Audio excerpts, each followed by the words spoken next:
Welcome back. If you just joined us, you're watching the news at 10 on Channels Television, broadcasting live from Lagos. A reminder of our top stories this hour. The Nigerian Union of Teachers says it is going ahead with its plan to shut down schools nationwide in solidarity with ASU. NCAA suspends operations of Associated Airlines following the crash of its plane in Lagos. We continue our Independence Anniversary special report series, and the presidency comes into focus tonight. And Kenya's military names 4 men who took part in the Nairobi mall attack last month.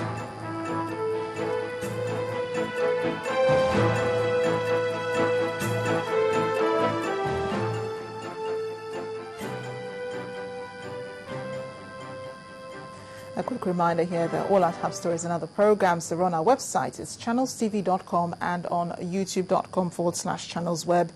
To get us on the move, though, visit m.channelstv.com to view us live with an iPad, an iPhone or a BlackBerry. You can also download the Channels TV app for Android and Nokia 920 devices from their respective stores.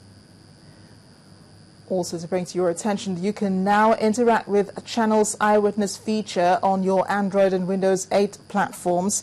If you have a picture or video to share with us, all you need to do is download the Channels TV Android application on your device, swipe to reveal the Eyewitness menu, and follow the instructions to share your video, your pictures, and your report. A birthday 6 days after a boat mishap on the River Niger claimed 26 lives in Malali village in Borugu local government area of Niger State. Another boat mishap has claimed 18 lives in Kokoli in Borugu local government area of the state. The latest incident occurred at about 4 p.m. yesterday when a commercial boat conveying about 80 traders from Kokoli in Ulakami split into 2 and capsized also in the River Niger. Confirming this to Channels Television, the special advisor to the Niger State Governor on Disaster Management, Mohammed Shaba, said the boat was alleged to be very old and rickety, splitting into 2 midway into the 10-kilometer journey. Some politics now. The constitution of a committee on the national dialogue by President Goodluck Jonathan may have received wide commendation from Nigerians, but the leader of the opposition, the All Progressives Congress, Mr. Bola Tinubu, says the action is a contradiction and display of dishonesty. The former governor of Lagos State, however, says he will consult with his party to see if a committee constituted by the president is what they can align with.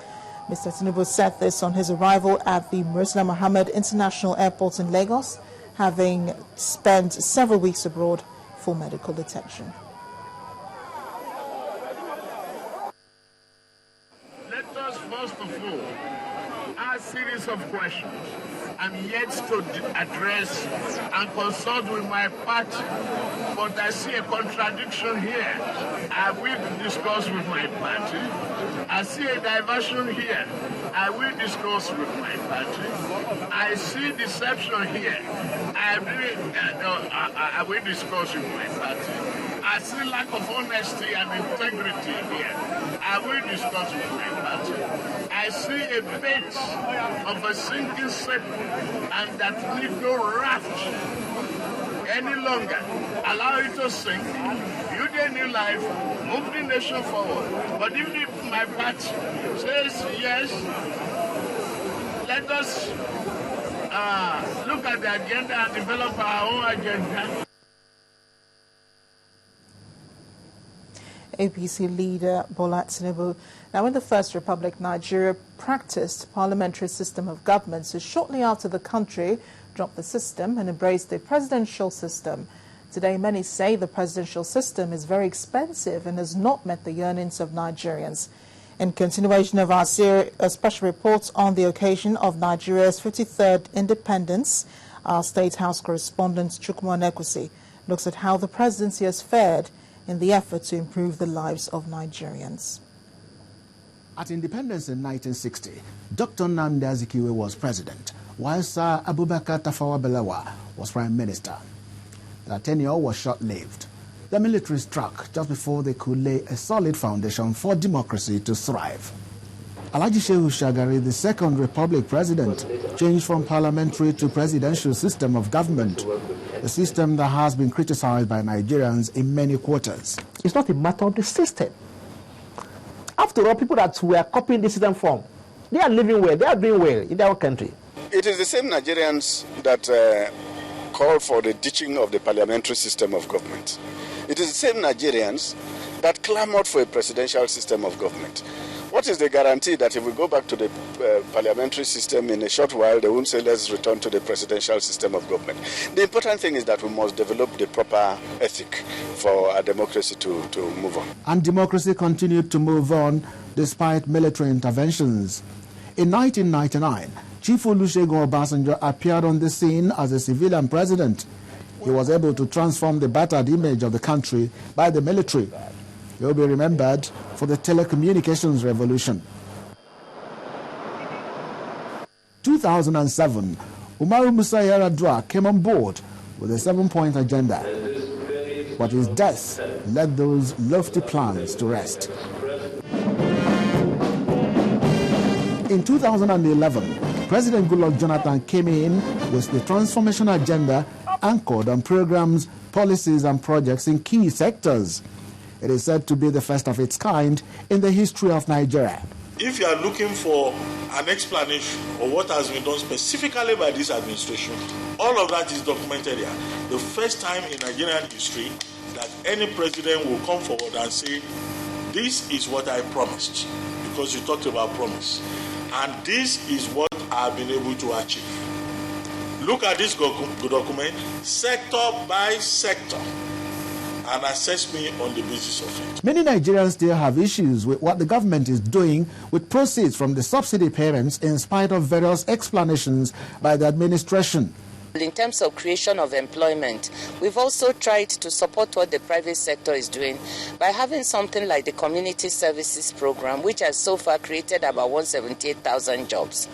And we hope to be able to sustain, continue, pay the people and keep that program going. Even in the area of power, the thing about power is that it is never fully delivered until everything is ready. And that's why, by the grace of God, within next year, 2014, we are going to see a major increase. Nigerian roads, housing, railway development in Nigeria are still highly worrisome. Today, the comatose rail system, particularly the narrow gauge, which has been out of service for more than 20 years, is back to life. The trains are moving from Lagos to Kano. The kind of success we have recorded is phenomenal compared to what has happened in the past. It is not as if we have gotten a lot more money than before, but it is as a result of careful planning that we've been able to achieve that feat. What are the routes? I was telling a friend of mine the other day, we traveled to Anambra from Abuja. We flew into Enugu, went to Okititi for a burial in Anambra. Between Enugu and Anisha is so horrible, and it's been like that for years.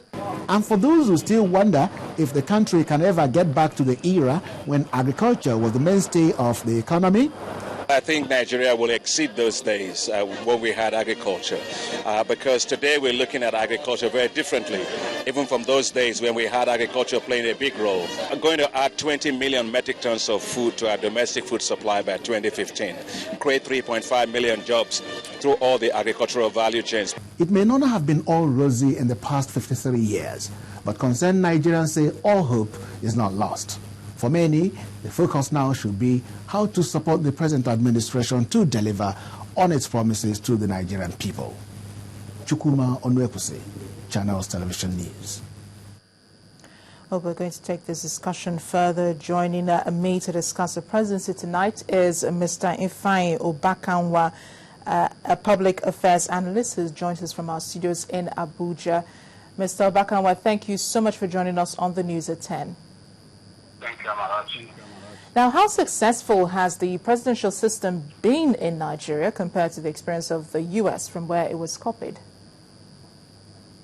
Amarachi, before I delve into that question, I want to make Nigerians to understand that generally democracy as a system is an imperfect system of government because it's revolving around human beings. And with what is going on in America now, the shutdown we are having in America, which is the bastion of democracy, it is very, very clear that there is no perfectness in democracy as a system of government. And we have to also understand that parliamentary system of government or presidential system of government, like we keep discussing, still revolves around human beings. Democracy is only just as the best system of government as against the systems of government, the tyranny and the dictatorship that were before it. So when we look at the presidential system of government or parliamentary system of government, what is important is the operators of these systems of government. And at every given point in time, what citizens of nations should be able to look forward to pray about, is to have a set of leaders that can be able to come on the national table or approach national questions and give a public morality to the national question, so that generally there will be an involvement of a public philosophy that will give direction to where a nation is going, whether it is in system of parliamentary or presidential. That is what is most important. Praying and wishing that we get a set of leaders who know actually, who collectively know the direction they want to take the nation. So sorry to cut in here, Mr. Bakanwa. You're saying, in other words, that we haven't had leaders who know what direction we're headed. We have had such leaders once a time in our national, since we became an independent nation, Amarachi. But we should be able to, for now, since everybody is saying we have not done enough, it means that their best is not yet good enough. Okay. But, you know, the presidential system that we practice here in Nigeria has the executive and the legislature. And ever since we can remember, there's been this frosty relationship between both arms of government. What's your take on that? The frosty relationship in the Nigerian government as we have it today is really very, very pathetic. And like I say, we have to go back to what is going on in America. It can happen anywhere. But that frosty relationship between the executive and the legislature in Nigeria is very peculiar, in the sense that we all know how President Jonathan came into this administration. He came into this administration through a doctrine of necessity. And I, for one, observed that because of the fact that the legislators felt that the president, is almost like they pitied him to bring in the doctrine to make him the president of Nigeria, and then suddenly also in the election of 2011 he became the president. But I felt that the legislatures have held the president to bondage, because if you look at what is going on in the country for now, the president is like the National Assembly is almost making the president look like a ceremonial president. All the parastatals that are supposed to give power to the presidency have been in trying to struggle power with the president. The National Assembly members have taken away most of the powers of the president. Some of the parastatals have been giving independence through the legislature without having full consent of the president, of the executive. And when you look at that fundamentally, you find out that the president is almost becoming, if we blame that the president is inactive, you don't have to blame him so much when the powers, every day, up to the extent that we are hearing that the National Assembly wants even to remove the power of the president to appoint commander-in-chiefs or service chiefs without getting the authorization of the National Assembly. That is not what is obtainable in other nations, and we should begin. I believe that as a party that has the presidency and as a party that has the largest number of legislators, I still advise that to whittle down that frosty relationship, it is not late for the president to start having a roundtable meeting, breakfast meetings with the leaders of the National Assembly, so that they can be able to sit down and flush all the whole clogs we have in our national plumbings. Thank you very much. Thank you so much, Mr. Obakanwa. I guess this is where we'll leave the discussion. Thank you so much for sharing your thoughts with us on the News at 10. Mr. Ifeanyi Obakanwa is a public affairs analyst who joined us from our studios in Abuja. Now, still ahead on the News at 10, our tonight focus on health. We look at why physical inactivity may endanger your health. Just stay with us to learn more.